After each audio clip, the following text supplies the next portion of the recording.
সামিয়া আর রিয়াজের বিয়েটা 4 বছরের ছিল। শুরুতে সবকিছুই খুব ভালো ছিল, কিন্তু সময়ের সাথে সাথে তাদের সম্পর্কের রং বদলাতে থাকে। ছোট ছোট ঝগড়া বড় হতে থাকে। সামিয়া মনে করত রিয়াজ তাকে আর আগের মতো গুরুত্ব দিচ্ছে না, আর রিয়াজ ভাবতো সামিয়া খুব বেশি অভিযোগ করছে। ধীরে ধীরে তাদের মধ্যে দূরত্ব বাড়ে। একদিন তারা দুজনেই বুঝতে পারে এই সম্পর্কটা আর আগের মতো নেই।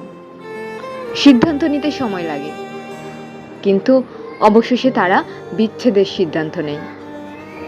ডিভোর্সের কাগজে সই করার পর সামিয়া অনুভব করলো সে যেন কিছু হারিয়েছে, কিন্তু সাথে সাথে কিছু পেয়েছেও।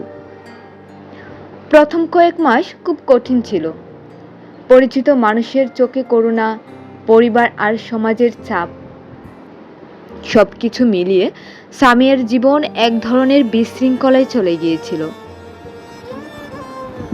কিন্তু সময়ের সাথে সাথে সে বুঝতে পারে তার নিজের জন্য কিছু করার সুযোগ এসেছে।